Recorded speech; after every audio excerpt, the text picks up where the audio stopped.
ಮಹಾತ್ಮರು ಭೂಮಿ ಮೇಲೆ ಅವತಾರ ಮಾಡಿದ್ದೇ ನಮ್ಮ ಸಲುವಾಗಿ. ಡಾಕ್ಟರ್ ಇರೋದೇ ರೋಗಿ ಸಲುವಾಗಿನೇ. ಸಣ್ಣ ರೋಗ ದೊಡ್ಡ ರೋಗ ಅಂತ ಹಿಂಗಲ್ಲ. ಡಾಕ್ಟ್ರ್ ಯಾಕನ ಓದೇನ ಯಾಕ? ಡಾಕ್ಟರ್ ಯಾಕಾಗ್ಯಾನ? ರೋಗ ಕಳೆಯುವ ಸಲುವಾಗಿ. ಸಿದ್ಧಾರೂಢಪ್ಪ ಯಾಕೆ ಬಂದಾನ ಅಂದ್ರೆ ಭವರೋಗ ಕಳೆಯುವ ಸಲುವಾಗಿ. ಭವರೋಗ ವೈದ್ಯಂಗೆ ಸದ್ಗುರುನಾಥನಿಗೆ. ಸಿದ್ಧಾರೂಢಪ್ಪನ ಕೈಯೊಳಗ ನಿಜಗುಣ ಶಿವಯೋಗಿಗಳ ಗ್ರಂಥ ಸಿಕ್ತಲ್ಲ. ನಿಜಗುಣ ಶಿವಯೋಗಿಗಳ ಸಾಮಾನ್ಯರಲ್ಲ. ನೀವು ದೊಡ್ಡ ದೊಡ್ಡ ಹಾಸ್ಪಿಟಲ್ಗೆ ಹೋಗ್ರಿ, ಅಪೋಲೋ ಅವು ಇವು, ಬೆಂಗಳೂರು, ದಿಲ್ಲಿ, ಮುಂಬೈ, ಡಾಕ್ಟ್ರ ಒಳಗಿರ್ತಾನ, ಹೊರಗೆ ಬೋರ್ಡ್ ಇರ್ತದೆ. ಏನು ಓದ್ಯಾನ, ಅವ್ನ ಡಿಗ್ರಿ ಏನು, ಎಂಥದ್ದು, ಎಲ್ಲಿ ಏನು ಸರ್ವಿಸ್ ಮಾಡ್ಯಾನ, ಅವನ ಅನುಭವ ಎಂಥದ್ದು ಅಂತ. ಅದು ಓದಿ ಪರವಾಗಿಲ್ಲಪ್ಪ ಡಾಕ್ಟ್ರು FRCS ಅದಾನ, ಚಂದ ಓದ್ಯಾನ, ಅಮೇರಿಕಾದಾಗ ಸರ್ವಿಸ್ ಮಾಡಿ ಬಂದಾನ, ಪರವಾಗಿಲ್ಲ, ನಾನು ರೋಗ ಕಳೀತಾನ. ನಿಜಗುಂಡ್ರು ಒಂದು ಬೋರ್ಡ್ ಹಾಕೋತಾರ, ಅನಿಮಿತ್ಯ ಬಾಂಧವನು ಅನುಪಮ ಆನಂದಾಬ್ದಿ ವಿನಯಾದಿ ಗುಣಮಣಿ ಮಂಡನ ಜನನ ವಿದೂರನು ಅಧಿಕ ವಿದ್ಯಾ ಸಂಪನ್ನ ನೆನೆಸಿ ರಾಜಿಪನು ನಿಜಗುಣ ಯೋಗಿ. ಬರ್ರಿ, ಯಾರು ಬರ್ತೀರಿ ಬರ್ರಿ ಅಂದ್ರೆ ಅವ್ರು. ನಿಮಗೇನದ ರೋಗ ಹೇಳ್ರಿ? ನಿಮಗೇನು ಭಕ್ತಿದಾಗ ತೊಂದರೆ ಅದನೋ? ಕಣ್ಣು ಮುಚ್ಕೊಂಡು ಕುಂತ್ರೆ ಧ್ಯಾನ ಹತ್ತವಲ್ದೇನು? ನಿಮ್ಮ ಸಲಹೆಗೆ ಯೋಗ ಪ್ರತಿಪಾದನಾ ಸ್ಥಳ ಬರ್ದೇನೆ. ತತ್ವಮಸಿ ಮಹಾವಾಕ್ಯದ ಅರ್ಥ ಆಗವಲ್ದೇನು? ಹೃದಯದೊಳಗೆ ನಿಲ್ವಲ್ದೇನು? ಜ್ಞಾನ ಪ್ರತಿಪಾದನಾ ಸ್ಥಳ ಬರ್ದೀನಿ. ದೇವ್ರಿಗೆ ನೋಡ್ಬೇಕನ್ನೋ ಹಂಬಲ್ ಅದ ರೀ ನನಗೆ, ಶಿವಕಾರುಣ್ಯ ಸ್ಥಳ ಬರ್ದೀನಿ ಬಾ. ಸಿದ್ಧಾರೂಢಪ್ಪನ ಅಂಗಳದೊಳಗೆ ಬಂದು ಉಡಿ ಖಾಲಿಯಾಗಿ ಹೋದವರು ಯಾರೂ ಇಲ್ಲ. ನಿಜಗುಣರ ಅನುಪಮವಾದ ಕೃತಿ ಅದು. ಇವತ್ತು ಒಂದು ವಿಚಾರ, ಬರೀ ಒಂದು ವಿಚಾರ, ಕೈವಲ್ಯ ಪದ್ಧತಿ ಅನರ್ಘ್ಯ ರತ್ನ ಇದ್ದಂಗೆ. ಯಾರೋ ಸಿದ್ಧಾರೂಢಪ್ಪನವ್ರು ಇದ್ದ ಕಾಲಕ್ಕೆ ಭಾಳ ದೊಡ್ಡ ಪಂಡಿತರು ಬಂದಿರಂತ, ಭಾಳ ಹೆಸರಿತ್ತಂತ ಅವ್ರದ್ದು. ಸಿದ್ಧಾರೂಢಪ್ಪನವ್ರು ಕುಳಿತಿದ್ರಂತ, ಮಠದೊಳಗೆ ಶಾಸ್ತ್ರ ನಡೆಸೋಣ್ರಿ ಅಂತ ನಡೆಸಿದ್ರಂತ, ಪ್ರಕ್ರಿಯೆ ಗ್ರಂಥ. ಸುಮ್ಮನೆ ಕುಂತ್ರಂತ ಅಪ್ಪನವ್ರು ಒಂದು 5-6 ದಿವಸ. 7ನೇ ದಿವಸಿಗೆ ಅಂದ್ರಂತಪ್ಪ, ಸಾಕಪ್ಪ ಇದು ಅಂದ್ರಂತ. ಯಾಕ್ರಿಯಪ್ಪ, ಭಾಳ ಚಂದ ಅದ, ಪ್ರಕ್ರಿಯೆ ಅದ, ದೊಡ್ಡ ದೊಡ್ಡ ಪಂಡಿತರಾದಾರ ಹೇಳ್ತಾರೆ. ಸಿದ್ಧಾರೂಢಪ್ಪನವ್ರು ಅವಾಗ ಒಂದಂದ್ರಂತ, ಅಲ್ಲೋ 7 ದಿನ ಕೇಳಿದೆವು, ಮುಕ್ತಿಗೆ ಅದಕ್ಕೆ ಭೇಟಿನೇ ಇಲ್ಲ. ನಿಜಗುಣರ ಗ್ರಂಥ ಅಂದ್ರೆ ಹೆಂಗೆ ಗೊತ್ತದ ಏನು? ಈಗೇನು ಹೇಳ್ತಾರೆ ನೋಡು, ಗುಡ್ಡ ಕೆದರ್ದನಂತ, ಬಂಗಾರ ಬೆಳ್ಳಿ ಸಿಗಲಿಲ್ಲ, ಕೊನೆಗೆ ಇಲಿ ಬಂತಂತ ಹೊರಗೆ. ನಿಜಗುಂಡ್ರ ಗ್ರಂಥ ಅಂದ್ರೆ ಅಪ್ಪನವ್ರು ಕೈ ಮಾಡ್ತೀರಂತ ಸಿದ್ಧಾರೂಢಪ್ಪನವ್ರು. ಹಿಂಗೊಂದು ಗುಡ್ಡದಾಗ ಒಂದು ಖಿಂಗ್ ಹಳ್ಳ ಸರ್ಸು, ಕೆಳಗೆ ರತ್ನದ ಅಂತಿದ್ರಂತ. ಓದಿದವ್ರಿಗೆ ಗೊತ್ತು. ಶ್ರೀ ಗುರು ವಚನೋಪದೇಶವನ್ನು ಆಲಿಸಿ ಆರಂಭ ಮಾಡಿದ್ರಂದ್ರೆ ಕೊನೆಗೆ ಬಂದು ಆತ್ಮನ ಬಗ್ಗೆರ ಹೇಳ್ತಾರೆ, ಪರಮಾತ್ಮನ ಬಗ್ಗೆರ ಹೇಳ್ತಾರೆ. ಮಾರ ಮರ್ಧನ ಶಂಭು ಲಿಂಗವನ್ನೊಲಿಸಿ ಗಂಭೀರ ಸುಖದೋಳಿರು, ಸಾಕು. ಆರಂಭದೊಳಗೆ ಆತ್ಮನ ಸ್ತುತಿ ಮಾಡಿದ್ರಂದ್ರೆ ಮಂಗಲದೊಳಗೆ ಪರಮಾತ್ಮ, ಎರಡೂ ಒಂದೇ. ಆರಂಭದೊಳಗೆ ಪರಮಾತ್ಮನ ಮಾಡಿದ್ರಂದ್ರೆ ಪದ್ಯ ಮುಗಿಯೋದ್ರೊಳಗೆ ಆತ್ಮನ ಸ್ತುತಿ. ಆತ್ಮಜ್ಞಾನಕ್ಕಾಗಿಯೇ ಈ ಜನ್ಮ ಪರಮಾತ್ಮ ನಮಗೆ ಕೊಟ್ಟಿದ್ದಾನೆ. ಭೋಗಕ್ಕಾಗಿ 83,99,999 ಜನ್ಮಗಳು ಕೇವಲ ಭೋಗಕ್ಕಾಗಿ. ಪರಮಾತ್ಮನಿಗಾಗಿ ಇದೊಂದೇ ಜನ್ಮ. ಬಹಳ ಚಂದ ಹೇಳಿದ್ರು, ನೀ ಯಾಕೆ ಹುಟ್ಟಿದಿ ಅಂದ್ರೆ ನಮಗೆ ಗೊತ್ತಿಲ್ಲ. ಯಾಕೆ ಹುಟ್ಟಿದೆಪ್ಪ ಅಂತ ನೀ ಕೇಳ್ಬೇಕು ಯಾರಿಗಾರೆ. ನಮಗೇನು ಗೊತ್ತು, ಹಡ್ದವ್ರಿಗೆ ಕೇಳ್ರಿ ಅಂತ. ಯಾಕೆ ಹುಟ್ಟಿದೆ ಅಂದ್ರೆ ನಾನೇನು ಹೇಳಿ, ಉದ್ದೇಶನೇ ಇಲ್ಲ ನಮ್ಮದೇನು. ಮಹಾತ್ಮರಿಗೆ ಕೇಳಿ ನೋಡ್ರಿ. ಬ್ರಹ್ಮಾನಂದ ಮಹಾರಾಜರು ಭಾಳ ಚಂದ ಒಂದು ಮಾತು ಬರೀತಾರೆ, ಸಂತರ ದೃಷ್ಟಿ ಎಕ್ಸ್ರೇ ಐಸ್ ಇರ್ತದೆ. ಪರಮಾತ್ಮ ಈ ಮನುಷ್ಯ ಶರೀರ ಯಾಕೆ ಸೃಷ್ಟಿ ಮಾಡ್ದ ಅಂದ್ರೆ, ಭಾಗವತ ಗ್ರಂಥದ 11ನೇ ಸ್ಕಂದದೊಳಗೆ ಉದ್ಧವನಿಗೆ ಪರಮಾತ್ಮ ಹೇಳ್ತಾ ಇದ್ದಾನ, ಬ್ರಹ್ಮಾಲೋಕಧೀಶಣಂ ಮುದಮಾಪ ದೇವ. ಪರಮಾತ್ಮನ ಪ್ರಾಪ್ತಿಗಾಗಿ ಈ ಜನ್ಮದ ಆಯುಷ್ಯ ಮಿಹುದರೊಳಗಾಗಿ ಕಾಯಜ ವಿರೋಧಿ ಗುರು ಶಂಭುಲಿಂಗವನ್ನು ಒಲಿಸಿ ಮಾಯೆಯನ್ನು ಮೀರು. ಗರುಡ ಪುರಾಣದೊಳಗೆ ಏನು ಮಂತ್ರದ ಅದನ್ನು ಒಂದು ಅಕ್ಷರನೂ ಹೆಚ್ಚು ಕಮ್ಮಿ ಮಾಡಲಾರ್ದಂಗೆ ಕನ್ನಡಕ್ಕೆ ಅನುವಾದ ಮಾಡಿದ್ದಾರೆ ನಿಜಗುಣ ಶಿವಗಳು. ಹಂಗಿರ್ಬೇಕು ಅವರು ವಿದ್ವತ್ತು. ಒಂದೊಂದು ಪುರಾಣ ಒಂದು ನುಡಿಯೊಳಗೆ ಮುಗಿಸಿಬಿಟ್ಟಾರ ಅವರು.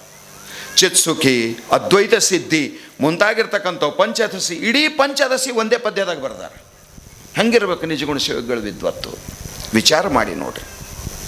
ಅದರ ಸಲುವಾಗಿ ಬಹಳ ಸುಂದರವಾದ ಮಾತನ್ನು ಹೇಳ್ತಾ ಮಹಾನುಭಾವರಾಗಿರುವ ಬ್ರಹ್ಮಾನಂದ ಮಹಾರಾಜರು ಒಂದು ಮಾತು ಬರೀತಾರೆ ಬಹಳ ಸುಂದರವಾಗಿ. ದಯಾಕರಕ್ಕೆ ದಯಾಲುನೆ ಮಾನುಷ್ಯ ಜನ್ಮ ದಿಯಾ, ಬಂದಾ ಭಜನ ನಹಿ ಕರೆ ತೋ ಭಗವಾನ್ ಕ್ಯಾ ಕರೆ. ಪರಮಾತ್ಮ ನಿನಗೆ ಯಾಕೆ ಕೊಟ್ಟ ಜನ್ಮ? ನಾಯಿ ನರಿಯಾಗಿ ಹುಟ್ಟಿಸ್ತಿದ್ದ ಅಂದ್ರೆ ತಿಪ್ಪಿ ತಿಪ್ಪಿ ತಿರುಗ್ತಿದ್ದೆಲ್ಲ ಏನಿತ್ತ ಆ ಜನ್ಮದೊಳಗೆ? ಮನುಷ್ಯಾಗ ಬಿಟ್ಟು ಉಳಿದ ಜನ್ಮದ ಬಗ್ಗೆ ವಿಚಾರ ಮಾಡಿರಿ, ಹೆಂಗೆ ಅನ್ನಿಸ್ತದ? ಒಂದು ನಾಯಿಗೆ ನೋಡಿ ಸುಮ್ಮನೆ ಅದ್ರ ಮೇಲೆ ಇಮೇಜಿನೇಷನ್ ಮಾಡಿರಿ, ನಾವೊಂದು ವೇಳೆ ನಾಯಿ ಆಗಿದ್ದರೆ ಹಿಂಗೆ ಇರ್ತಿದ್ದಲ್ಲ ಅಂತ. ದೇವ್ರು ನನಗೆ ಮನುಷ್ಯ ಆಗಿ ಯಾಕೆ ಹುಟ್ಟಿಸಿರ್ಬೇಕು? ಏನು ನನ್ನೊಳಗೆ ಅಂಥದ್ದು ನೋಡಿರ್ಬೇಕವ. ಪರಮಾತ್ಮ ಜನ್ಮ ಕೊಡಬೇಕಾದರೂ ಬಸವಣ್ಣವ್ರ ವಚನ ನೆನಪು ಮಾಡ್ಕೊರು, ಭಾರಿ ಮಜಾ. ಧರಣಿಯ ಮೇಲೊಂದು ಹಿರಿದಪ್ಪ ಅಂಗಡಿಯ ನಿಕ್ಕಿ ಹರದ ಕುಳ್ಳಿರ್ದ ನಮ್ಮ ಮಾದೇವ ಶೆಟ್ಟಿ. ಭಾಳ ಜಬರ್ದಸ್ತ್ ವ್ಯಾಪಾರಿ ಅದನಂತ. ಅಂಥ ವ್ಯಾಪಾರಿ ಹಿಂದೆ ಯಾರಾಗಿಲ್ಲ, ಮುಂದಾಗಂಗಿಲ್ಲ. ತಕಡಿ ಬರೋಬ್ಬರಿ ಕೈಯಾಗಿ ಹಿಡಿತಾರ, ತಕಡಿ ಹೊಡಿಲಾರ್ದನೇ ವ್ಯಾಪಾರ ಮಾಡಂಗಿಲ್ಲ ಅವ. ಹಾಂಗಲ್ಲ. ಬಂಗಾರ ಅಂಗಡಿಗೆ ಹೋಗಿರ್ಬೇಕಲ್ಲ ನೀವು, ಜ್ಯುವೆಲರ್ಸ್, ಗೋಲ್ಡ್ ಸ್ಮಿತ್ ಹತ್ರ. ನೀವು ಕಬ್ಬಿಣ ತೂಗು ಜಾಗಕ್ಕೂ ಹೋಗಿರಬೇಕು. ಒಂದೂ ಕಲ್ಲು ಸರ್ಟಿಫೈ ಮಾಡಿವಿರಂಗಿಲ್ಲ ಅವು. ಬೈಲೊಳಗಿಟ್ಟು ತೂಗುತ್ತಾನ. ತಕಡಿನೂ ಸರ್ಕಾರದಿಂದ ಸರ್ಟಿಫೈ ಆಗಿದ್ದಿಲ್ಲ, ಇಡೂ ಕಲ್ಲು ಸರ್ಟಿಫೈ ಅಲ್ಲ. ಬಂಗಾರ ಅಂಗಡಿಗೆ ಹೋಗ್ರಿ, ಹಂಗಿರ್ತದ್ರಿ ಅದು ಸೂಕ್ಷ್ಮ. ಆ ತಕಡಿ ಸುತ್ತ ಕವರ್ ಇರ್ತದೆ. ಈಗೆಲ್ಲ ಎಲೆಕ್ಟ್ರಾನಿಕ್ ಮಷಿನ್ ಬಂದವ, ಮತ್ತು ಬೇರೆ ಅದು ಬಂದರೂ ಸಹಿತ ಅದರ ಬಾಕಿಲು ಮುಚ್ಚುತ್ತಾನ ಒಳಗಿಟ್ಟು. ಒಂದು ವೇಳೆ ಯಾಕ್ರಿ ಹಂಗ್ಯಾಕೆ ಮುಚ್ಚು, ಮ್ಯಾಲಿನ ಫ್ಯಾನ್ ಬಂದ್ ಮಾಡ್ತಾನೆ, ಅದು ಡೋರ್ ಕ್ಲೋಸ್ ಮಾಡ್ತಾನೆ, ಆಮೇಲೆ ನೋಡ್ತಾನೆ. ಒಂದು ವೇಳೆ ಫ್ಯಾನ್ ಬಂದ್ ಮಾಡಲಿಲ್ಲ, ಫ್ಯಾನ್ ಬಂದ್ ಮಾಡ್ಯಾನಂತ ತಿಳ್ಕೊರಿ, ಏಟದ ಅಂತ ಮುಂದಕ್ಕೆ ಹೋದ ಅಂದ್ರೆ ಮುಗಿನಾಗಿನ ಗಾಳಿ ಹೋಗಿ ಅದಕ್ಕೆ ಬಡಿತಂದ್ರೆ ಮಾಸಿ ಗುಂಜಿ ವ್ಯತ್ಯಾಸ ಆಗ್ತದೆ. ಬಂಗಾರಿ ಹೆಂಗೆ ತೂಗುತ್ತಾನೋ ಪರಮಾತ್ಮ ನಮ್ಮ ಕರ್ಮವನ್ನವನ್ನು ತಕಡೆಯಾಗಿಟ್ಟಾನ. ಗುಣವೈಷಮ್ಯ ದೋಷರಹಿತ ಪರಮಾತ್ಮ ಯಾರಿಗೆ ಹೆಚ್ಚು ಕಮ್ಮಿ ನೋಡಂಗಿಲ್ಲ. ನಮ್ಮ ಕರ್ಮವನ್ನು ಒಂದು ಕಡೆ ಇಟ್ಟು ಈ ಕರ್ಮಕ್ಕೆ ಯಾವ ಜನ್ಮ ತೂಗ್ತದ ಅಂತ ಲೆಕ್ಕ ಹಾಕಿ ಜನ್ಮ ಕೊಡ್ತಾನೆ. ಅದಕ್ಕೆ ಸಮರ್ಥ ರಾಮದಾಸ ಸ್ವಾಮಿಗಳು ಪುಣ್ಯ ಪಾಪ ಕರುಣೆ ಜನ್ಮ ಏತೋ ಪ್ರಾಣಿ. ವಿಶೇಷ ಪುಣ್ಯ ಪಾಪಗಳು ಸಮ, ಪುಣ್ಯ ಪಾಪ ಎರಡು ಒಂದು ಸ್ವಲ್ಪ ಹೆಚ್ಚು ಕಮ್ಮಿ ಆಗ್ಲಾರ್ದಂಗಿತ್ತಂದ್ರೆ ಬ್ಯಾಲೆನ್ಸ್ ನೋಡಿ ಪರಮಾತ್ಮ ಮನುಷ್ಯ ಶರೀರ ಕೊಡ್ತಾನೆ. ನಾಯಿ ನರಿ ಹದ್ದುಕಾಗಿ ಪಾಪಾನುಗುಣದಿಂದ ಗಿಡ ಮರ ಕ್ರಿಮಿಗಳ ರೂಪಾಗಿ ಕೀಟ ಪತಂಗಾದಿಯಾಗಿ ಆ ಪಕ್ಷಿ ಕುಲವಾಗಿ ಹೇಳಿದ ಡೌನ್, ಪಾಪ ಕೆಳಗೋಯ್ತದ, ಪುಣ್ಯ ಉತ್ತರೋತ್ತರ ಮ್ಯಾಲ ಹೋಯ್ತದ. ಎರಡೂ ಸಮ ಈ ಶರೀರ ಸಿಗ್ತದ. ಸಮ ಆದಮೇಲೆ ಯಾಕೆ ಕೊಟ್ಟ ಪರಮಾತ್ಮ? ಪರಮಾತ್ಮ ಸರ್ವಜ್ಞ ಅದಾನ, ಸರ್ವಶಕ್ತ ಅದಾನ, ಸರ್ವ ಸಮರ್ಥ ಅದಾನ. ಪೂರಾ ಕಂಪ್ಲೀಟ್ ಪಾಪ ಮುಗಿದ ಮೇಲೆ ಮನುಷ್ಯ ಜನ್ಮ ಕೊಡಬೇಕಂತ ಒಂದು ವೇಳೆ ದೇವ್ರು ಹಿಂಗೆ ಮನಸ್ಸು ಮಾಡ್ತೀನಿ ಅಂದ್ರೆ ಮನುಷ್ಯರಾಗೆ ಹುಡ್ತಿದ್ದಿಲ್ಲ. ಅದು ಮುಗಿಬೇಕೆಂದ ಆಗಬೇಕೆಂದ ದೇವ್ರಂದ ಅರ್ಧ ಬಂದೆ ಅಂದ್ರೆ ಸಾಕು, ಅರ್ಧ ನಾ ಬ್ಯಾಲೆನ್ಸ್ ಮಾಡ್ತೀನಿ. ನೀ ಅರ್ಧ ಪಾಪ ಕಳ್ಕೊ, ಅರ್ಧ ನನ್ನ ಕಡೆ ಬಂತು, ಅರ್ಧನೇ ನಿನ್ನ ಕೆಲಸ. ಈ ಅಧ್ಯಾತ್ಮದೊಳಗೆ ಹಂಗೆ ಅದ. ಪರಮಾರ್ಥದೊಳಗೆ ಅರ್ಧ ಸಾಧನ ನಮ್ಮದು, ಅರ್ಧ ಸಾಧನ ಪರಮಾತ್ಮಂದು. ಒಂದು ಹೆಜ್ಜೆ ನಾವಿಟ್ರೆ ಶಾಸ್ತ್ರದೊಳಗೆ ಮಹಾತ್ಮರು ಸೂಕ್ಷ್ಮ ಹೇಳಿದ್ರು 10 ಹೆಜ್ಜೆ ಪರಮಾತ್ಮ ನಮ್ಮ ಕಡೆ ಬರ್ತಾನಂತ. ಮಗು ಏಟು ಓಡ್ತದ್ರಿ ತಾಯಿಗೆ ತಂದೆಗೆ ಹಿಡಿಯಾಕ. ತ್ವಮೇವ ಮಾತಾಶ್ಚ ಪಿತಾ ತ್ವಮೇವ, ತಂದೆ ನೀನು, ತಾಯಿ ನೀನು, ಬಂಧು ನೀನು, ಬಳಗ ನೀನು, ನನಗೆ ನೀನಲ್ಲದೆ ಮತ್ತಾರು ಇಲ್ಲವಯ್ಯ ಕೂಡಲ ಸಂಗಮ ದೇವ. ಈ ಭಾವನಾ ಸಣ್ಣ ಮಗು ತಪ್ಪೆಜ್ಜೆ ಹಾಕುವಂತ 4 ಹೆಜ್ಜೆ ಮುಂದೆ ಬರ್ತಿತ್ತಂದ್ರೆ ತಾಯಿ ಇದ್ದಕ್ಕೆ ಓಡಿ ಓಡಿ ಬಂದು ಎತ್ಕೋತಾಳ, ತಂದೆ ಇದ್ದ ಓಡಿ ಬಂದು ಎತ್ಕೋತಾನಿಲ್ಲ.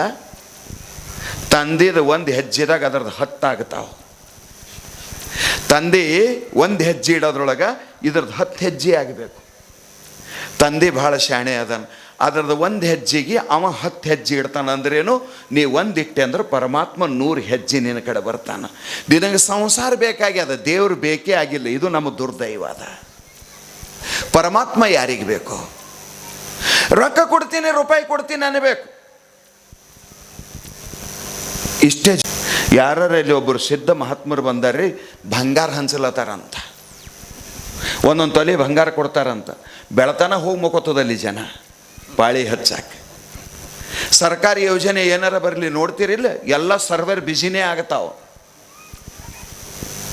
ಸಂಸಾರ ಬೇಕಾಗಿದ್ದ ಮನುಷ್ಯಗೆ ದೇವ್ರು ಹೆಂಗೆ ಸಿಗ್ತಾನ್ರಿ? ಅವನಿಗೆ ಗೊತ್ತದ ನಿನಗೆ ನಾ ಎಷ್ಟು ಬೇಕಾಗೀನಿ, ಯಾಕೆ ಒಳಗೆ ಅದಾನ.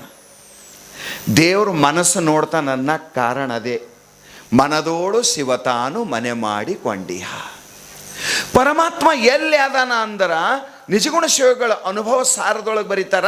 ಜೀವ ಪರಮಾತ್ಮರು ಎಲ್ಲಿ ಅದಾರ ಅಂದ್ರೆ ದೌ ಸುಪರ್ಣವು ಸಹಜ ಸಖಾಯ ಶ್ರುತಿ ಭಗವತಿಯ ಮಾತನ್ನು ತಗೊಂಡು ಪರಮಾತ್ಮ ಎಲ್ಲಿ ಅದಾನ ಅಂದ್ರೆ ಹೃದಯದೊಳಗಾದಾನ. ಜೀವ ಎಲ್ಲಿ ಅದಾನ ಅವನು ಅಲ್ಲೇ ಅದಾನ. ಜೀವ ಪರಮಾತ್ಮರು ಇಲ್ಲೇ ಅದಾರ. ಅದರ ಸಲುವಾಗಿ ಪರಮಾತ್ಮ ಭಾಳ ಚಂದ ಹೇಳಿದೆ ಗೀತೆ 13ನೇ ಅಧ್ಯಾಯದೊಳಗೆ, ಕ್ಷೇತ್ರಜ್ಞಂಚಾಪಿ ಮಾಂ ವಿದ್ಯೆ ಸರ್ವಕ್ಷೇತ್ರೇಶು ಭಾರತ. ಇದರೊಳಗೆ ನಾನಿದ್ದೀನಿ, ನನಗೆ ನೋಡಕ್ಕೆ ತಯಾರಿಲ್ಲ. ಪರಮಾತ್ಮನ ದರ್ಶನ ಮಾಡಬೇಕಾದ್ರೆ ಈ ಕಣ್ಣಲ್ಲ, ವೃತ್ತಿ ಅಂತರ್ಮುಖ ಆಗಬೇಕು, ಮನಸ್ಸು ಹೊಳ್ಳಬೇಕು, ಮನಸ್ಸು ತಿರುಗಬೇಕು, ಮನಸ್ಸು ಅಂತರ್ಮುಖ ಆಗಬೇಕು. ಸರ್ಪಭೂಷಣರ ಪದ್ಯ ಬರೆದಿಲ್ಲ ಶಿವಯೋಗಿಗಳು. ಮಂದಿ ಎಲ್ಲ ಶ್ರೀಶೈಲಕ್ಕೆ ಹೋಗೋದು ನೋಡಿ, ಅವರೊಂದು ಮಜಾ ಪದ್ಯ ಬರೀತಾರೆ. ನಾನು ಹೋದಪ್ಪ, ನನಗೆ ಜ್ಯೋತಿರ್ಲಿಂಗದ ದರ್ಶನ ಆಯಿತು. ನಾ ಮಾಡಿದ ರೀತಿನೇ ಬ್ಯಾರೆ, ಇವರು ಮಾಡಿದ ರೀತಿನೇ ಬ್ಯಾರೆ. ಶ್ರೀಗಿರಿಯ ಸುಕ್ಷೇತ್ರಕ್ಕೆಂದು ಹೋಗಿ ಯಾತ್ರವ ಮಾಡಿ ಬಂದೆ, ಶ್ರೀಗಿರಿಯು ಶರೀರದೋಳುಂಟೋ ಓಂ ಶ್ರೀ ಗುರು ಸಿದ್ಧ, ಯೋಗಿ ಜನರ ಮರ್ಮ ಬ್ಯಾರುಂಟೋ. ಅಂತರ್ಮುಖ ವೃತ್ತಿ ಆಯಿತು ಅಂದ್ರೆ ಆನಂದ ಘನ ಪರಮಾತ್ಮನ ದರ್ಶನ ಆಗ್ತದ, ಜೀವನ ಸಂತೃಪ್ತ ಆಗ್ತದ. ಪ್ರಪಂಚವನ್ನು ನೋಡ್ತೇವೆ, ಪ್ರಪಂಚವನ್ನು ಪಡಿಬೇಕಂತ ಮನಸ್ಸಿಗೆ ಹಪಹಪಿಯದ. ಸಂಸಾರ ಎಷ್ಟು ಸಿಕ್ಕರೂ ಈ ಮನಸ್ಸಿಗೆ ಶಾಂತಿ ಸಿಗಂಗಿಲ್ಲ. ಇಲ್ಲಿ ತನ ಯಾರಿಗೆ ಸಿಕ್ಕಿಲ್ಲ, ಮುಂದೂ ಸಿಗಂಗಿಲ್ಲ. ಹಿಂದೆ ಸಿಕ್ಕಿಲ್ಲ ಅಂದ್ರೆ ಮುಂದೇನು ಸಿಗ್ತದ? ಅರಿವಿನ ತೃಪ್ತಿಗೆ ಅನುಭಾವವೇ ಆಶ್ರಯ. ಬಲ್ಲವರು ಶರಣರಿ ಮಾತನ್ನು ಹೇಳಿದರು. ಅದರ ಸಲುವಾಗಿ ಶಾಸ್ತ್ರ ಹೇಳ್ತದ, ಅಪ್ಪ ಜೀವನದ ಆಯುಷ್ಯ ಭಾಳ ಕಡಿಮೆ ಅದ ಕಲಿಯುಗದೊಳಗೆ. 100 ವರ್ಷ ಅಂತ ಹೇಳ್ತಾರೆ. 100 ವರ್ಷ ಇರೋರು ಯಾರದಾರ್ರಿ? ಈಗ ಸರಾಸರಿ 60 ಅಂತ ಹೇಳ್ತಾರೆ. 100 ಹೋಯ್ತು. ನೀವು ರೋಡಿನ ಮೇಲೆ ಅದು ಫೋಟೋ ನೋಡ್ತಿರ್ಬೇಕು. 60 ವರ್ಷದ ಮುದುಕರ್ಕಿಂತ 25-30 ಜಾಸ್ತಿ ಇರ್ತಾವ. ಭಾವಪೂರ್ಣ. ಏನು ಮಾಡ್ತೀರಿ?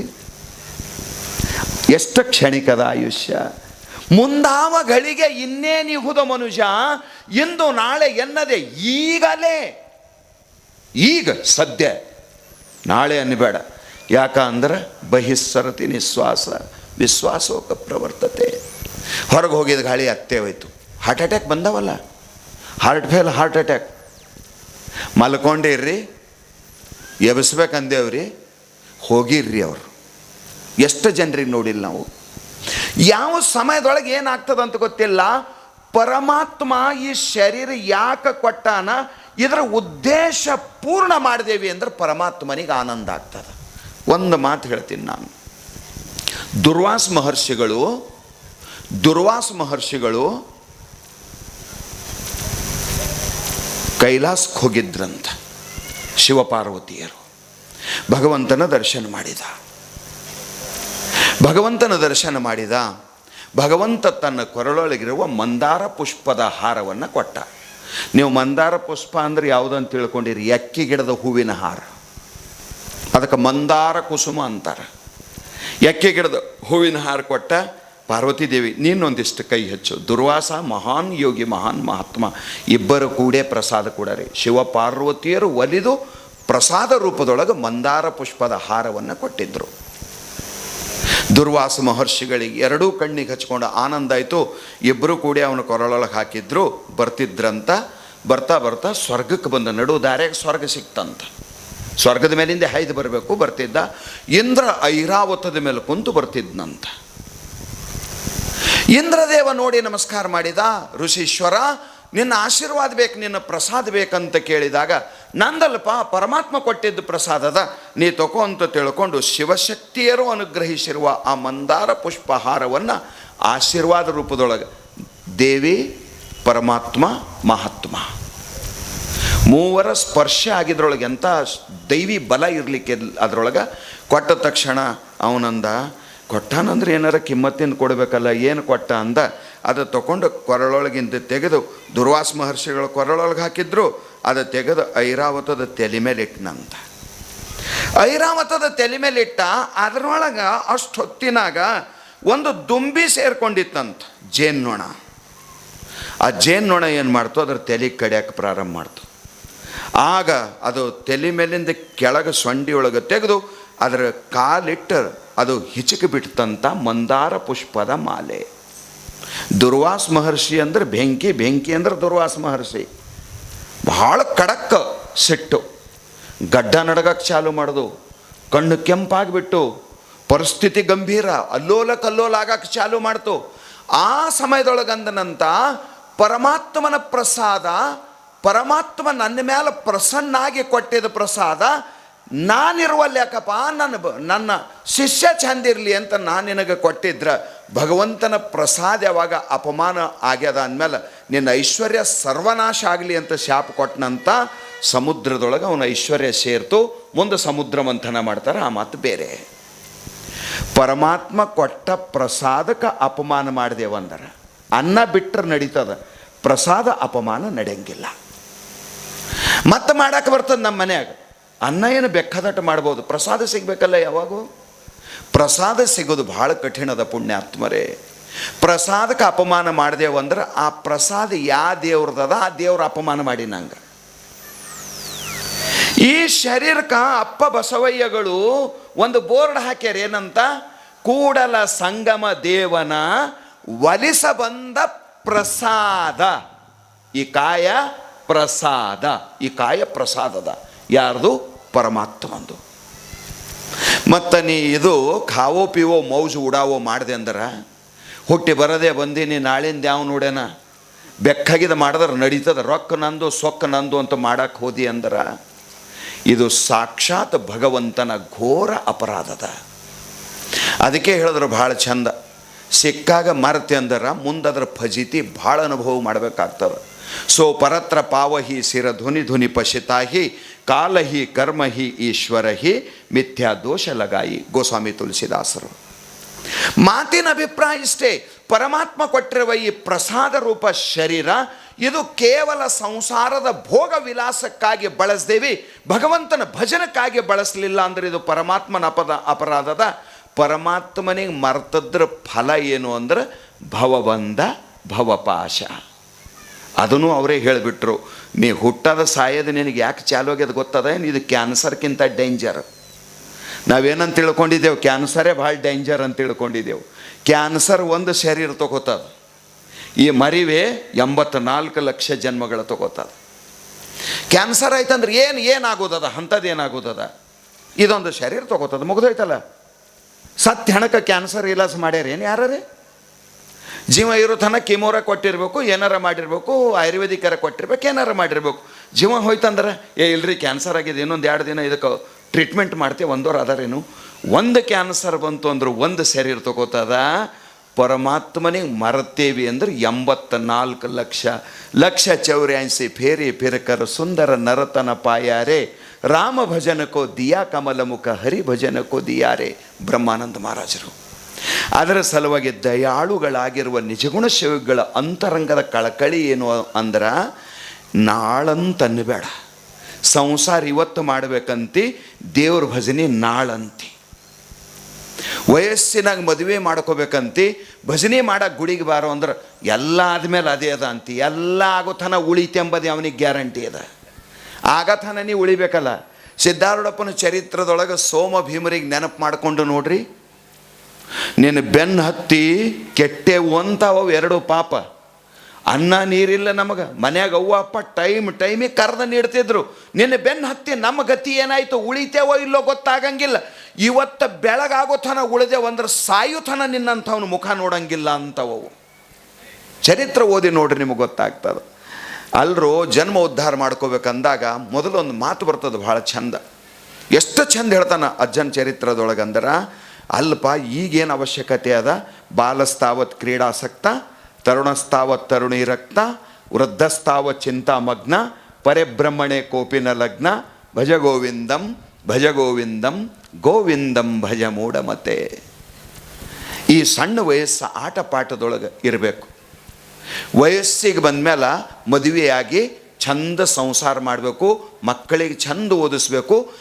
ಅವ್ರ ಕಾಲ ಮೇಲೆ ಅವ್ರು ನಿಂತು ಅಂದ್ರೆ ಇವ ಭಜನೆ ಮಾಡವಂತವಾಗ ಐಳತನ ಇವನ ಕಾಲಿರ್ಬೇಕಲ್ಲ. ಅದಕ್ಕೆ ಅಂದ್ರೆ ಅವ್ರು ಹಿಂಗೆ ಮುಗ್ಗುಲಿಗೇಡಿ ಇದ್ದೇವೆ ನಾವು. ಸಂಸಾರ ಅಂದ್ರೆ ಸದ್ಯ, ದೇವ್ರಂದ್ರೆ ಮುಂದೆ ನಡೀತದೆ. ಹರಕೆ 12 ವರ್ಷ ಶಿವ ಅನ್ನೋದದ ರೀ. ನಮಗೂ ದೇವ್ರು ಬೇಕು, ನಮಗೂ ಮಾಡೋದೇ ಅದ, ಮಾಡ್ತೇವೆ, ಮುಂದೆ ಮಾಡ್ತೇವೆ. ನಾವು ಚಿದ್ಘಾನಾನಂದಪ್ಪಗಳು ನಾವು ಮಾಡಬೇಕೆ ಅಂತೇವ್ರಿ. ನಮ್ಮ ಕೈ ಖಾಲಿ ಇಲ್ಲ, ಅವ್ರ ಕೈ ಖಾಲಿ ಅದ. ನಿಮಗೆಲ್ಲ 4-5 ಮಕ್ಕಳು, ಎರಡು ಮೂರು ಮಕ್ಕಳು ಇದ್ದಿರಬೇಕು. ಗಂಡ ಹೆಂಡತಿ ಅತ್ತಿ ಮಾವಿಗೆ ಇಟ್ಕೊಂಡವ್ರು, ಅವ್ವ ಅಪ್ಪ ಅವು ಅಡ್ಡು. ಅವ್ರ ಪರಿವಾರ ಈಟು ದೊಡ್ಡದದ. ಈಸು ಮಂದಿಗೆ ಸಂಭಾಳಿಸಿ ಅವ್ರಿಗೆ ಮಾಡ್ಲಕ್ಕೆ ಬರ್ತದ ಅಂದ್ರೆ ಸೊಂಬುಳ್ಬುರ್ಕೆ 2 ಮಕ್ಕಳಿಗೆ ತೊಗೊಂಡು ನಿಮಗೆ ಮಾಡ್ಲಕ್ಕೆ ಬರ್ಲಕ್ಕಿಲ್ಲ. ನಮ್ಮ ಪಾಪ ಬುದ್ಧಿ ಪರಮಾತ್ಮನಿಂದ ದೂರ ಮಾಡ್ತದೆ ನಮಗೆ. ನಮ್ಮ ಜೀವನದೊಳಗೆ ದುಃಖ, ನಮ್ಮ ಜೀವನದೊಳಗೆ ದಾರಿದ್ರ್ಯ, ನಮ್ಮ ಜೀವನದೊಳಗೆ ಅಶಾಂತಿ, ಇದು ಪರಮಾತ್ಮನಿಗೆ ಮರ್ತದ್ರ ಫಲ ಅದ. ಅದರ ಸಲುವಾಗಿ ಬಹಳ ಸುಂದರವಾಗಿರುವ ಮಾತನ್ನು ನಿಜಗುಣ ಶಿವಗಳು ಹೇಳ್ತಾ ತಡ ಮಾಡಬೇಡ. ನಾಳೆ ಭರೋಸೆ ಇಲ್ಲ, ನಾಳೆ ಅಲ್ಲ, ಮುಂದಾವ ಘಳಿಗೆ ಇನ್ನೇನಿಹುದು. ಪರಮಾತ್ಮನಿಗೆ ನೋಡಿದ ಮೇಲೆ ಮಾಡ್ಕೋತ ಹೋಗಿ ಸಂಸಾರ, ಯಾರು ಬೇಡ ಅಂತ. ಮುಖ್ಯ ಕೆಲಸ ಮೊದಲು ಮಾಡಬೇಕು. ಮನುಷ್ಯ ಜನ್ಮದ ಮುಖ್ಯ ಕೆಲಸ ಏನು? ಅರೆ ಮಕ್ಕಳು ಬರುಗಳು ನಾಯಿ ನರಿ ಹದ್ದು ಕಾಗಿನೋ ಚಂದ ಅದಾವ, ಅವು ಮಕ್ಕಳು ಮಾಡಿಲ್ಲೇನು? ನೀನೇ ನಿನ್ನ ಮಕ್ಕಳಿಗೆ ಇಂಜಿನಿಯರ್ ಡಾಕ್ಟರ್ ಮಾಡಿದೆಪ್ಪ, ಅದರ ಪರಿಣಾಮ ಏನು ಮಾಡ್ದವ ಆಟ ಮಾಡಿ? ಹೊಟ್ಟಿ ವಿದ್ಯೆನೇ ಆಯ್ತಲ್ಲ ಅದು. ಭೋಗ್ತಾಯೇ ನತು ಮುಕ್ತಾಯೇ. ಇಂಜಿನಿಯರ್ ಆದ, ಏನು ಮಾಡ್ದ? ಡಾಕ್ಟರ್ ಆದ, ಏನು ಮಾಡ್ದ? ಇಂಜಿನಿಯರ್ ಆಗಲ್ದ ಒಕ್ಕಲ್ತನ ಮಾಡುವಂಥ ಮನುಷ್ಯ ಅಂಥದ್ದು ಏನು ಮಾಡಿಲ್ಲ. ಇದು ರೊಟ್ಟಿನೇ ತಿಂತು, ಒಕ್ಕಲ್ತನ ಮಾಡಿದ್ದು ಪಾಪ. ಅದು ಇಂಜಿನಿಯರ್ ಆಗಿದ್ದು ಕಬ್ಬಿಣು ಕಂಕರ್ ಎಲ್ಲ ತಿಂತದ, ಸಿಮೆಂಟ್ ಹಿಡ್ಕೊಂಡು. ಹೆಂಗೆ ಮಾಡ್ತೀರಿ? ನೀ ಇಂಜಿನಿಯರ್ ಮಾಡ್ದು, ಹೋಗ್ಲಿ ಡಾಕ್ಟ್ರ ಮಾಡ್ದು. ಅವ ಏನು ಮಾಡ್ತಾನ? ನಿಮ್ಮೆಲ್ಲರಿಗೂ ಗೊತ್ತೇ ಅದ. ನೀ ಓದಿಸಿ ಅನ್ನಬಾರ್ದು ಅನ್ನಬೇಕೋ ಗೊತ್ತಿಲ್ಲ ಮಾತು. ಓದಿಸಿ ನೀ ಈಟು ಖರ್ಚು ಮಾಡಿ ಮುಂದವ ಪಾಪದ ದಾರ್ಯಾಗ ಹೋದ ಅಂದ್ರೆ, ನೀವು ಓದಿಸ್ಲಿಲ್ಲ ಅಂದ್ರೆ ಅವ ಡಾಕ್ಟ್ರ ಆಯ್ತಿದ್ದಿಲ್ಲ, ಮಂದಿ ಜೀವ ತಗೋತಿದ್ದಿಲ್ಲ. ಅದ್ರಾಗ ಪಾಪ ನಿನಗೂ ಬರ್ತದ ಅಂತ ರಜನೀಶ್ ಬರೀತಾನೆ ಈ ಮಾತು. ಮಕ್ಕಳಿಗೆ ಓದಿಸ್ಬೇಡ್ರಿ ಅಂತ ನನ್ನ ಉದ್ದೇಶ ಅಲ್ಲ, ಇಂಜಿನಿಯರ್ ಡಾಕ್ಟ್ರ ಮಾಡಬೇಡ್ರಿ ಅಂತ ನನ್ನ ಉದ್ದೇಶ ಅಲ್ಲ. ಮಾಡ್ರಿ, ಅದರ ಜೊತೆಗೆ ಸಂಸ್ಕಾರ ಕೊಡ್ರಿ. ಶಾಸ್ತ್ರದ ಉದ್ದೇಶ ಇಷ್ಟೇ ಅದ. ಇಷ್ಟೆಲ್ಲ ಖರ್ಚು ಮಾಡಿ ಈ ಕೈಲಾಸ ಮಂಟಪ ಯಾರ ಸಲುವಾಗಿ? ನಿಮ್ಮ ಸಲುವಾಗಿ. ಕಣ್ಣು ಮುಚ್ಚಿದ್ರೆ ಕೈಲಾಸ ಮಂಟಪದಾಗ ಇರ್ತಾರೆ ಸಾಧುಗಳು. ಖರೇ ಸಾಧು ಅಂತ ಅವನಿಗೆ ಅಂತಾರೆ. ಕಣ್ಣು ಮುಚ್ಚಿದ್ರೆ ಕೈಲಾಸ ಮಂಟಪದಾಗ ಇರ್ಬೇಕವ. ಶಿವ ಸಾನ್ನಿಧ್ಯದೊಳಗರೆ ಇರಬೇಕು, ಗುರು ಸಾನ್ನಿಧ್ಯದೊಳಗರೆ ಇರಬೇಕು. ಕಣ್ಣು ಮುಚ್ಚಿದ್ರೆ ಮಠ ಕೈಲಾಸ ಮಂಟಪ ಶಿವ ಕಾಣಿಸ್ಲಾರ್ದೇನೆ ಇವನಿಗೂ ಬಂಗಾರ ಬೆಳ್ಳಿ ಕಾಣಿಸ್ಲತ್ತು ಅಂದ್ರೆ ಇವನ ಕೈ ಲಾಸ್ ಆಗ್ಯದ ಅಂತ ಅಭಿಪ್ರಾಯ. ಕೈಲಾಸ ಅಲ್ಲದು, ಭಾವ ಲಾಸ್ ಆಗ್ಯದ. ಭಾವ ಉಳಿದಿಲ್ಲ ಮನಸ್ಸಿನೊಳಗೆ. ಬರಿದಾದ ಹೃದಯ ಯಾವ ಕೆಲಸದೂ ಅಲ್ಲ. ಯಾವಾಗ ಹೃದಯದೊಳಗೆ ಭಕ್ತಿ ಭಗೀರಥಿ ಪ್ರವೇಶ ಮಾಡ್ತಾಳ, ಭಕ್ತಿ ಯಮುನೆ ಪ್ರವೇಶ ಮಾಡ್ತಾಳ, ಜನ್ಮ ಜನ್ಮಾಂತರದ ಪಾಪ ಕಿತ್ಕೊಂಡು ಹೋಗ್ತದ, ಮನಸ್ಸು ಭಾವಪರವಶ ಆಗ್ತದ. ಅಷ್ಟಾದರೆ ಜೀವನ ಸಾರ್ಥಕ, ಇಲ್ಲ ಅಂದ್ರೆ ಇಲ್ಲ. ಅದರ ಸಲುವಾಗಿ ನಿಜಗುಣ ಶಿವಯೋಗಿಗಳು ಬರೆದರು ಬಹಳ ಸುಂದರವಾದ ಮಾತನ್ನು ಹೇಳ್ತಾ ನಮಗೆ 2 ದಾರಿ ತೋರ್ತಾರೆ. ತಳುವದೆ ಮಾಳ್ಪದಾವುದು ಭವಹರಣ. ಅರ್ಜೆಂಟ್ ಮಾಡೋದೇನು ಅಂದ್ರೆ ಜನ್ಮ ಮರಣಗಳಿಂದ ಮುಕ್ತ ಆಗೋ. ಇದು ಹೆಂಗೆ ಗೊತ್ತದ? ಈ 2 ವೀಲರ್ಗೆ ಮ್ಯಾಗ್ವೀಲ್ ಅಂತ ಬರ್ತಾವಲ್ಲ, ಈಗ ವೀಲು ಮ್ಯಾಗ್ವೀಲ್, ಅದಕ್ಕೆ 5 ಅರಿ ಇರ್ತಾವೆ. 5 ಅರಿ ಇರ್ತಾವೆ ಅದಕ್ಕೆ ಕಡ್ಡಿ. ಸೈಕಲ್ಗೆ ಎಷ್ಟು ಇರ್ತಾವ್ರಿ? ಭಾಳ ಇರ್ತಾವೆ. ಎಷ್ಟು ಅದಾವ ಅಂದ್ರೆ ನಮಗೇನು ಗೊತ್ತು ಅಂತೀರಿ ನೀವು. ಸೈಕಲ್ಗೆ ಕಡ್ಡಿ ಎಷ್ಟು ಅದಾವೆ? ಕೆಳಗಿನ ಮ್ಯಾಲಿನ ಕಡ್ಡಿ ಹೊಳ್ಳಿ ಮ್ಯಾಲೆ ಬರ್ಬೇಕಂದ್ರೆ ಅಷ್ಟು ತಿರುಗಿ ಬರ್ಬೇಕು, ಅಷ್ಟು ದಾಟಿ ಬರಬೇಕು. ಸೈಕಲ್ಗೆ ಅಷ್ಟು ಕಡ್ಡಿ ಆದವ ಅಂದಮೇಲೆ ಈ ಭವ ಅನ್ನೋದೊಂದು ಚಕ್ರ ಅದ, ಇದಕ್ಕೆಷ್ಟು ಕಡ್ಡಿ ಆದವಂದ್ರೆ 84 ಲಕ್ಷ ಅಂತ ಹೇಳಿದ. ಒಮ್ಮ ಜರಗತ್ತಂದ್ರೆ ಮ್ಯಾಲೆ ಬರ್ಲಕ್ಕೆ ಮತ್ತೆ 84 ಲಕ್ಷ ಬೇಕು. ಏನು ಮಾಡವನಿ? ಹೋಳೆ ಹುಣ್ಣಿನೇ. ಶಿವರಾತ್ರಿ ಇರೋದು ಮನುಷ್ಯ ಜನ್ಮ ಒಂದ್ರಾಗೆ. ಶಿವರಾತ್ರಿ ಮಾಡ್ಲಕ್ಕೆ ಬರ್ತದೆ ಮನುಷ್ಯ ಜನ್ಮ ಒಂದ್ರಾಗೆ.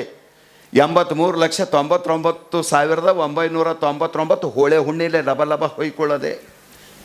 ಸಂಸಾರದೊಳಗೆ ನೀ ಮುಕ್ತ ಆಗು. ಬಂದಿದಿ, ಬರುಬಾರ್ದೆ ಬಂದಿದಿ ಭವದೊಳಗ, ಶಿವನಾಮ ನುಡಿಯೋ ಮನದೊಳಗ. ಬಹಳ ಚಂದ. ಇದಕ್ಕೆ ಭವಹರಣ ಆಗಲಿಕ್ಕೆ 2 ದಾರಿ ಹೇಳ್ಯಾರ. ಒಂದು ಜ್ಞಾನ ಮಾರ್ಗ, ಒಂದು ಭಕ್ತಿ ಮಾರ್ಗ. ಅದಕ್ಕೆ ಭಾಳ ಚಂದ ಹೇಳಿದ್ರು ಅವರು, ಶಿವನಾಮವ ಸ್ಮರಿಸೋ ಈ ಭವ ಮಾಲೆಯ ಪರಿಹರಿಸೋ. ನಾಮಸ್ಮರಣೆ ಮಾಡು, ಪರಮಾತ್ಮನಿಗೆ ಒಲಿಸು, ಪರಮಾತ್ಮ ನಿನಗೆ ಜನ್ಮ ಮರಣದಿಂದ ಮುಕ್ತ ಮಾಡ್ತಾನೆ. ಭಕ್ತಿ ಮಾರ್ಗದೊಳಗಿಲ್ಲ, ನನ್ನ ಜ್ಞಾನದ ಮಾರ್ಗದೊಳಗೆ ನನ್ನ ಮನಸ್ಸು ನಿಲ್ತದ ಅಂತಿ ಅಂದ್ರೆ ಈ ಕಡೆ ಬರಬೇಡ, ಗುರುವಿನ ಕಡೆ ಹೋಗು, ಅವನ ಪಾದಕ್ಕೆ ಶರಣಾಗತ ಆಗು, ಚತುರ್ವಿಧ ಸೇವೆಯನ್ನು ಮಾಡು. ಗುರುದೇವ ನಾನಾರು ನನ್ನ ನಿಜವೇನು, ಪರಿಭವ ದುಃಖವಿದು ಬಂತೇಕೆನಗಿನ್ನು. ಪ್ರಶ್ನೆ ಮಾಡು, ಸದ್ಗುರುನಾಥ ನಿನಗೆ ಸ್ವರೂಪ ಜ್ಞಾನ ಮಾಡಿಕೊಡ್ತಾನ. ಒಂದು ಎರಡೇ ದಾರಿ ನಮಗೆ ಭವಮಾಲೆ ಪರಿಹರಿಸ್ಲಕ್ಕ, ಒಂದು ಸ್ವರೂಪ ಜ್ಞಾನ, ಒಂದು ಪರಮಾತ್ಮನ ಜ್ಞಾನ. ಇವೆರಡಕ್ಕೆ ಬಿಟ್ಟರೆ ಲಾಗ ಹೊಡೆದ್ರು ಏನೂ ಆಗಂಗಿಲ್ಲ. ಗಜಮ್ನಿಲ್ಲ, ಆಗೋದೇನದ ಹೋಗೋದೇನದ. ಸಂಸಾರದೊಳಗೆ ಎಷ್ಟು ಐಶ್ವರ್ಯ ಗಳಿಸ್ಬಾರ್ದು. ಜಗತ್ತಿಗೆ ಮೋಸ ಮಾಡ್ಲಕ್ಕೆ 1000 ದಾರಿ ಇರ್ಬೋದು, ನಿನಗೆ ಮೋಸ ಮಾಡ್ಲಕ್ಕೆ ಎರಡೇ. ಜ್ಞಾನದಿಂದ ವಂಚಿತ ಆದಿ, ನಿನಗೆ ನೀ ಮೋಸ ಮಾಡ್ಕೊಂಡು. ಭಕ್ತಿಯಿಂದ ವಂಚಿತ ಆದಿ, ನಿನಗೆ ನೀ ಮೋಸ ಮಾಡ್ಕೊಂಡು. ನಿನ್ನ ಉದ್ಧಾರ ಮಾಡೋರು ಪ್ರಪಂಚದೊಳಗೆ ಮತ್ತಾರು ನಿನಗೆ ಭೇಟಿ ಆಗಂಗಿಲ್ಲ. ಮತ್ತು ಆ ಅವಕಾಶ ಬರಬೇಕಾದ್ರೆ 83,99,999 ಈಗೇ ಕುಂತು ನಿರ್ಣಯ ಮಾಡಿರಿ. ನಟ್ ತಿರುಗಬೇಕಂತೀರಿ ಏನು ಈಗೇ ಸಾಷ್ಟಾಂಗ ಹಾಕಬೇಕಂತೀರಿ?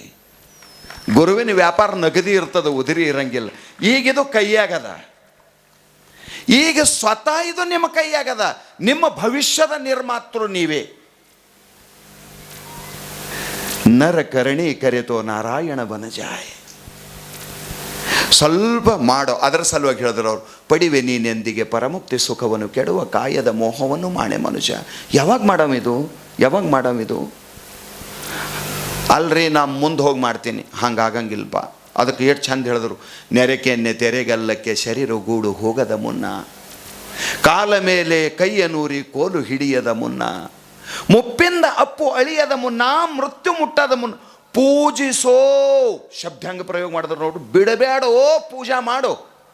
ಕೂಡಲ ಸಂಗಮ ದೇವನು ಹೆಂಗೆ ಆ ಸ್ವರದಾಗ ತಾಕತ್ತದ. ಪೂಜಿಸೋ, ಬಿಡಬೇಡ. ನಾಳಿಗನ್ನಬೇಡ, ಮುಂದಿನ ಕ್ಷಣ ಅನ್ನಬೇಡ. ಇಷ್ಟೊಂದು ಕಳಕಳಿಯಿಂದ ಹೇಳಿರುವಾಗ ನಿಜಗುಣ ಆರಾಧ್ಯರ ಅಂತರಂಗದ ಭಾವ ಇಷ್ಟೇ. ಈಗೇನು ಮನುಷ್ಯ ಆಗೀರಿ, ನಾನು ನೀವು ಎಲ್ಲರೇ ಈ ಅವಸರ ತಪ್ಪಿಸ್ಕೋಬೇಡ್ರಿ. ಇದು ತಪ್ಪಿಸ್ಕೊಂಡ್ರಿ ಅಂದ್ರೆ ಪಶ್ಚಾತ್ತಾಪಕ್ಕೆ ಬಿಟ್ಟರೆ ಬೇರೆ ದಾರಿನೇ ಇಲ್ಲ ಮತ್ತೊಂದು. ಅದರ ಸಲುವಾಗಿ ಆಯುಷ್ಯ ಮಿಹುದರೊಳಗಾಗಿ ಕಾಯಜ ವಿರೋಧಿ ಗುರುಶಂಭುಲಿಂಗನನ್ನು ಒಲಿಸಿ ಮಾಯೆಯನ್ನು ಮೀರು ಭವವನ್ನು ಗೆಲಿ.